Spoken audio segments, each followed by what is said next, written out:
So today I'll be talking about melodrama. And one way I'd like you to think about melodrama in this class is that it was created as a revolutionary form against the rules that were applied to regular drama in France. France in the 19th century, in the early 19th century, still had some very strict theatrical licensing rules. This particularly hit hard under Napoleon when he came to power. He was particularly opposed to political theater of any kind, and he suppressed political plays. And because of his concerns about theater and its impact on the public, he made lots of rules about it. Napoleon, declared the Comédie Française to be state property. He gave its employees pensions and subsidies. Those had been cut after the French Revolution. And he declared that the Comédie Française was the only theater allowed to do regular drama, and that means verse or prose drama spoken with no songs and 5 acts. And anyone else who was doing drama in Paris, they could not do that. They could not do verse or prose drama in 5 acts unless they were at the Comédie Française. And under him, he established some other theaters, and he created other monopolies. The Comédie Française also got the rights to do regular comedy or tragedy. The opera was the only theater with the right to do grand opera and serious ballet. The Opera Comique was the only one given exclusive rights to do light opera and comic ballet. And the Odeon was a theater that was allowed to do lesser dramas that were smaller and didn't fall into these forms. And so there were many, many rules around theaters, and as you see on this slide, just a select number of theaters that were allowed to do very specific things, and all other theaters were ordered closed by Napoleon under his reign.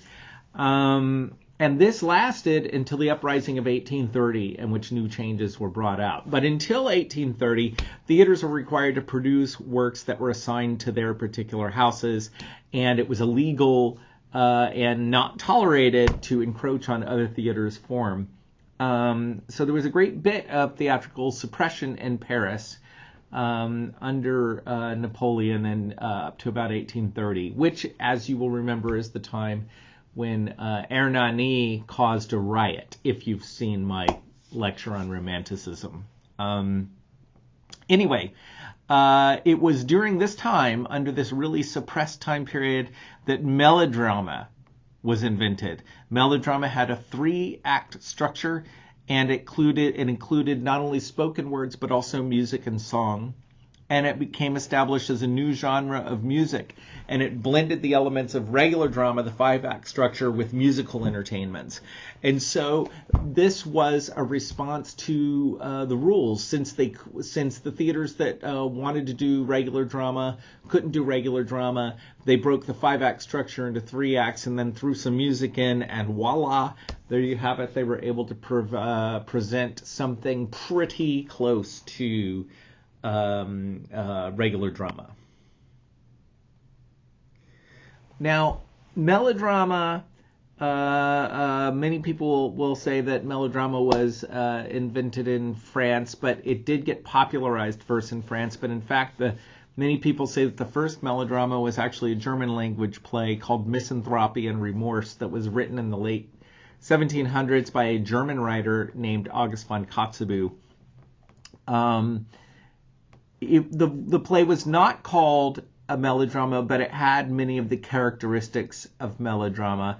And there was a time when Kotzebue was the most famous playwright in the world, and there is no doubt that people in France knew who he was. But the term melodrama was invented while the work of Charles Pixérécourt was being produced. René Charles Gilbert de Pixérécourt. In the late 1700s, the very late 1700s, Pixaricourt wrote his first melodrama, which was called Victor, or The Child of the Forest. And throughout his career, Pixaricourt would write 120 plays that gave melodrama its conventional form that most people recognize it by. Melodramas were incredibly successful with audiences, and the plays of Kotzebue and Pixaricourt were the first to establish melodrama as the dominant dramatic genre of the entire 19th century. Melodrama has several easily identified characteristics. It tends to focus on emotional appeal. Manipulation of the audience emotion is more important than the plausibility of the story or any depth of characterization. Musical underscoring is used to increase emotional content of the play. Music was generally played throughout the piece, generally as a background to action. Sometimes songs and dances were placed within the plot. And this use of music as an emotional underscoring became essential to the film industry when it began to emerge at the end of the 19th century. And as most people who watch films know now, musical underscoring is happening quite often in the cinema when you go to see it today. And there was a vocal and physical underscoring of the action. Texts were written for a style of acting that emphasized powerful vocal delivery and large gesturing. Melodrama often concerned the concept of somebody virtuous being under siege. A virtuous hero or heroine might be relentlessly hounded by a villain and undergo a seemingly insurmountable series of threats to life, reputation, or happiness. Strict poetic justice was usually followed in melodrama. The plays end in a way that's satisfying to the moral beliefs of the audience. So generally the villain is defeated and may be reformed, and the virtuous are usually saved and rewarded. Though there are some melodramas like those dealing with alcohol, gambling, slavery, where the moral point being made requires maybe that somebody virtuous loses their life. But usually poetic justice is followed in melodramas, meaning the good are rewarded and the bad are punished. Melodrama always has comic relief. There's usually a comic sidekick who works with the principal characters. The sidekick is often smarter about how to get out of situations, but they also say funny things that will lighten the mood of the play. The melodramas tend to be fast-paced, episodic, have a lot of sensational action. There's often a short expository scene where we find out what's happening before the play started.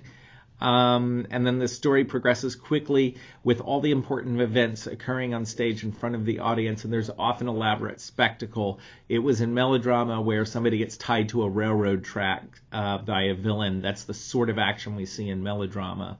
Another aspect of melodrama is local color. So people would events depicted in melodramas would include festivals, dances, maybe picturesque working conditions.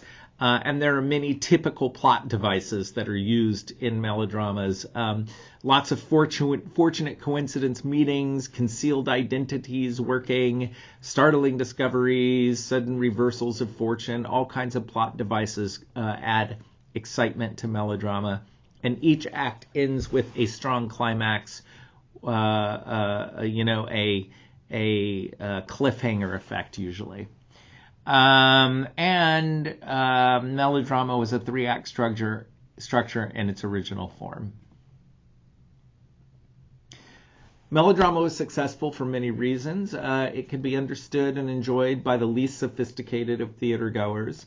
It was produced at a time when people were just moving into cities in unprecedented numbers for industrial jobs. Melodrama attracted larger audiences that have been seen in the theater before and have ever been seen since. They made full use of all the technical capabilities of 19th century theater buildings, and the text and acting style worked together to create a compelling performance that could hold an audience spellbound for the entire show. Melodrama has come to receive a great deal of scorn. It actually received a great deal of scorn in the 19th century and early 20th century as well. The texts of melodrama are unfairly dismissed as literary objects of study, often not treated with respect. The prolific use of plot devices and dependency on a forceful acting style made melodramas easy to ridicule in their own time, and later generations have tended to dismiss melodramatic plays in theater rather than learning methods from them. It seems to be that it was really in the cinema where melodrama's effects and techniques have had success in the 20th and 21st centuries. So melodrama was aided by some scenery trends that were taking place in early 19th century French theater. Local color began to become fashionable in theatrical productions in the late 1700s. So in the 1790s, many managers sought to recreate actual places and real events on stage. So if you were seeing a play in Paris, they might put a famous Paris restaurant on a stage. 1800 to 1830, in that time period, there was a consistent emphasis on dazzling spectacle that was developed in theatrical production practices. And the spectacle served two functions. It was a plot device for the forward movement of a dramatic action. It was a novelty designed to attract audiences, and both of these two functions of spectacle promoted the increased use of detailed settings and special effects in theater. And this was quite different from the days of French neoclassical theater, in which the same sets, not at all specific, were often reused play after play. Melodrama often depended upon natural disasters to forward the plot, so they had to learn to put these on stage. In Pixaricort's play The Exile's Daughter, for instance, the audience sees a flood uprooting trees, inundating the stage, and carrying the heroine away on a plank. And in Pixaricort's play Death's Head, the volcanic eruption engulfs the stage and foils the villain. The increase of scenery in the early 19th century expanded beyond melodrama. The Cirque Olympique Theater recreated famous battles on stage, and sometimes they would use more than 100 people and 30 horses on a stage. And the cavalry would often arrive in productions at a crucial moment right on the stage in a live theater. And many of the theaters of the boulevard depended heavily on spectacle to keep plots moving and resolving those. The novelty of spectacle was greatly valued. Playwrights sought to include new places or examples of local color that was never before represented on the stage, and a variety of historical periods, exotic locales, and fantastic settings were introduced in melodrama. One of the scenic trends that occurred in the 19th century was pushed forward by Pierre-Luc Charles Cicéry, and he was a famous scenic designer of the period.